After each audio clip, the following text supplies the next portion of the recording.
The classroom smelled of old books and chalk dust. 30 students sat in neat rows, most of them half asleep, some whispering, a few tapping pens against their desks. At the front of the room stood Ms. Linda Peterson, a veteran English teacher with 20 years of experience and very little patience left. She valued order, discipline, and students who looked like they belonged.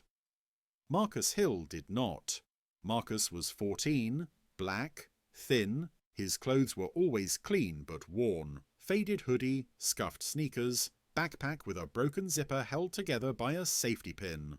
He sat in the back row, not because he wanted to hide, but because it was easier to disappear there. He was poor, and everyone knew it.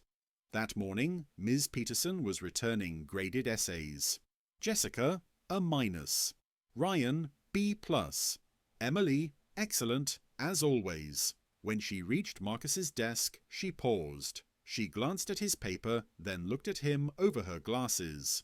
"Marcus," she said loudly enough for the room to hear, "this is surprisingly good." A few students snickered. Marcus felt heat rise to his face. "Thank you, ma'am." Ms. Peterson tilted her head. "But let's be realistic. Writing talent doesn't change circumstances. You might want to focus on something more practical." "What do you mean?" Marcus asked quietly. She sighed, impatient. "College isn't for everyone, especially when basic resources are an issue. Some students should manage expectations early." The room went silent. Marcus swallowed hard. "I work after school," he said. "I still do my homework." Ms. Peterson smiled, thin, dismissive. "That's admirable, but effort isn't the same as potential." The words cut deeper than she realized. Later that week, during Career Planning Day, students were asked to share their goals. When it was Marcus's turn, he stood slowly. "I want to go to college," he said, "and work in education." Ms. Peterson laughed, not loudly, but clearly. "Education," she said. "Marcus, let's not set ourselves up for disappointment." She turned to the class. "Some dreams sound nice, but life has limits." Marcus sat down. His hands trembled under the desk. That afternoon, he stayed after class, collecting discarded worksheets for extra practice. As he left, he overheard Miss Peterson speaking to another teacher. "He's sweet," she said, "but kids like that rarely go far." Marcus walked home in silence, past closed stores, past cracked sidewalks, past people who looked just like him. That night, he opened his notebook and wrote until his fingers hurt. Not because he believed her, but because he refused to become what she expected. And somewhere deep inside that quiet, overlooked boy, a promise formed. One day he would walk these halls again, not as a student, but as someone who could decide who truly belonged there. Life didn't get easier after that day in class. If anything, it became heavier. Marcus Hill's mornings started before sunrise. He woke up in a small apartment he shared with his mother and younger sister, the walls thin enough to hear neighbors arguing through the night. His mother worked 2 jobs, one cleaning offices at dawn, another stocking shelves late into the evening. Breakfast was whatever they had, sometimes cereal, sometimes toast, sometimes nothing. Marcus walked to school every day, backpack bouncing against his back, the broken zipper scraping his wrist. At school, he kept his head down. The laughter from Ms. Peterson's classroom still echoed in his mind, replaying at the worst moments. College isn't for everyone. Kids like that rarely go far. Those words followed him. When teachers handed out college prep brochures, Marcus was skipped more often than not. When guidance counselors talked about realistic pathways, their eyes drifted past him. Still, Marcus worked. He stayed after school to use the library computers because they didn't have internet at home. He helped his sister with homework at night, reading quietly so he wouldn't wake his mother before her night shift. He got a job washing dishes at a diner 3 evenings a week. The work was hot and exhausting, his hands cracked and sore from detergent and steam, but every dollar went into a small envelope hidden in his drawer. College fund, he wrote on it, even though he didn't know how that would ever be enough. One afternoon, a substitute teacher covered Ms. Peterson's class. She handed back an essay Marcus had written weeks earlier, one Ms. Peterson had never mentioned again. "This is one of the strongest pieces I've read all year," the substitute said, genuinely impressed. Marcus froze. "Really?" "Yes," she replied. "Have you ever considered applying for writing programs?" Something inside him shifted. For the first time, an adult wasn't managing his expectations. They were raising them. Marcus began entering essay contests quietly, never telling anyone at school. He borrowed stamps from the library desk, mailed applications with shaking hands, and waited. Rejection letters came first. Then, one acceptance, a small scholarship, not life-changing, but real. Marcus held the letter for a long time before showing it to his mother. She cried harder than he had ever seen. "You're going to be more than what this world expects," she told him. By senior year, Marcus was exhausted, but different. Taller, sharper, more confident in ways that didn't need permission. Ms. Peterson noticed the change. "Marcus," she said one afternoon, almost surprised, "you've improved." Marcus met her eyes. "I always had potential," he said quietly. She didn't respond. Graduation came. Ms. Peterson barely remembered his name as she handed him his diploma. Marcus remembered hers. Because while life had taught him resilience, it was her doubt that taught him resolve. And he carried both with him into a future no one in that classroom had expected him to reach.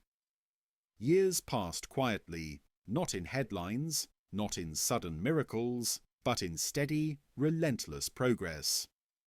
Marcus Hill became the first in his family to attend college. The campus felt unreal at first. Wide lawns, brick buildings, students who spoke about internships and study abroad like those things were guaranteed. Marcus worked 2 part-time jobs while carrying a full course load, often studying past midnight in the library. He struggled, he doubted himself, he almost quit more than once. But he remembered the laughter in that classroom, the way expectations had been lowered for him before he even had a chance, and he pushed forward. Marcus majored in education, not because it was easy, but because it mattered. After graduation, he returned to his old district as a substitute teacher. The pay was low, the workload was high, but every day he stood in front of students who looked like him, tired, underestimated, brilliant in ways no one had bothered to notice yet. He encouraged them, he listened, he stayed late, administrators noticed. By 35, Marcus became vice principal of a middle school across town. He earned respect not through fear, but through fairness. He knew students' names, he knew their stories. Then one spring morning, a letter arrived on his desk. District appointment notice. Marcus was being assigned as interim principal. The school name stopped him cold. Jefferson Middle School. His school, the same hallways, the same classrooms, the same teacher. Marcus stood in the doorway of the principal's office on his first day, looking out at the campus. The memories rushed back, lockers slamming, chalk squeaking, his younger self sitting in the back row trying not to take up space. The staff meeting was scheduled for 8 a.m. Teachers filed into the room, chatting, sipping coffee. Then she walked in. Ms. Linda Peterson, older now, grey streaks in her hair. Same posture, same sharp eyes. She froze when she saw him standing at the front of the room. Marcus smiled politely.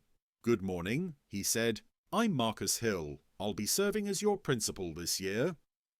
The room went silent. Peterson stared at him, confusion turning into recognition. Her mouth opened slightly. "Marcus," she whispered. He nodded once.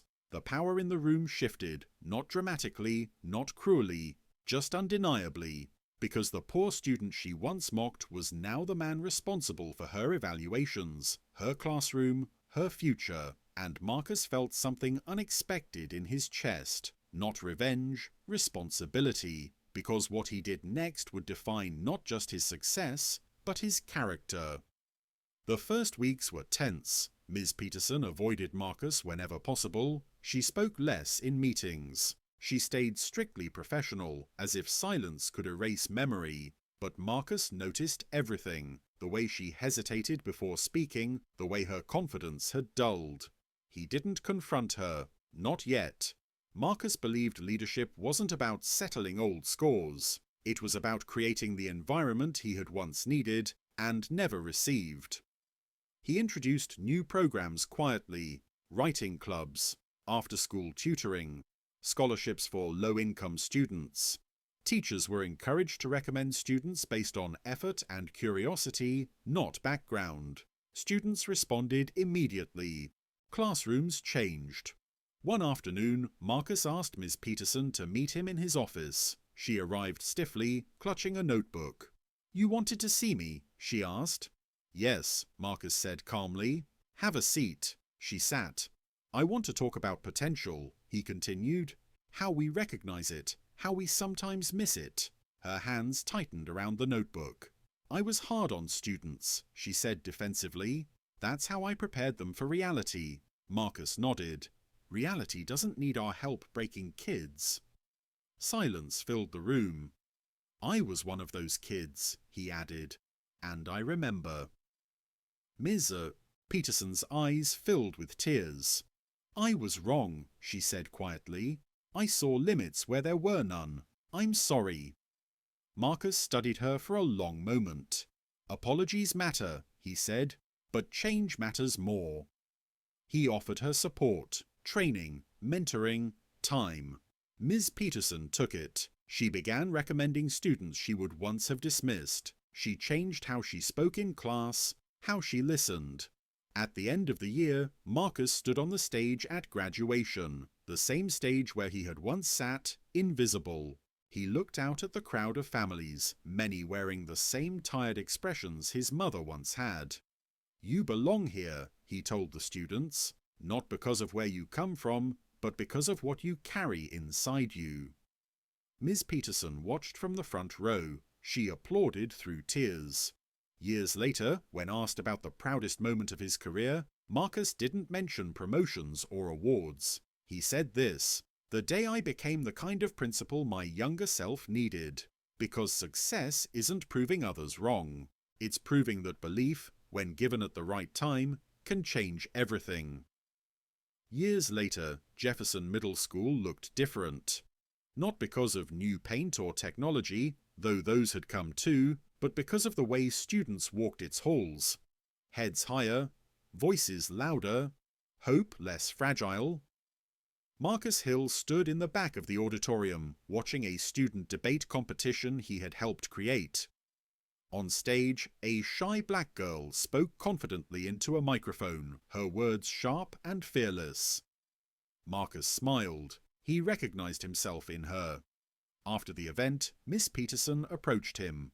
She walked slower now. Age had softened her posture, but not her eyes. "I wanted you to know something," she said quietly. "I'm retiring at the end of this year." Marcus nodded. "You've given a lot to this school." She hesitated. "I didn't always give the right things." Marcus waited. "I think about that day sometimes," she continued. "When I laughed, when I told you your dreams were unrealistic." She swallowed hard. "You could have humiliated me when you came back. You didn't." "That changed me." Marcus looked at her carefully.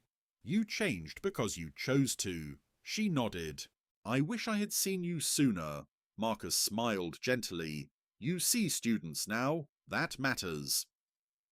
On Ms. Peterson's last day, the school held a small farewell gathering. Former students spoke about how she had encouraged them, something that would have been impossible years earlier.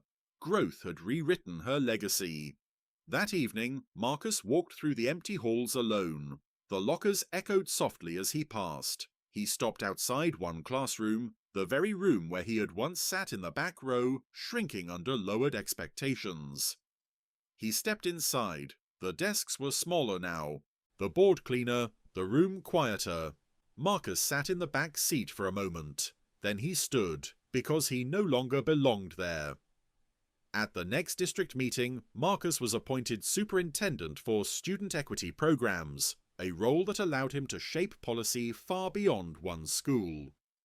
When asked why he chose education over more lucrative paths, Marcus answered simply, "Because one sentence from an adult can limit a child for years, or free them for life." His story spread quietly. Not as revenge, not as drama, as proof. Proof that poverty is not a lack of ability, that talent doesn't ask for permission, and that sometimes the students we underestimate the most are the ones who come back to change the system that once tried to shrink them. Marcus Hill never forgot where he came from. He just made sure no child after him would ever have to start there alone.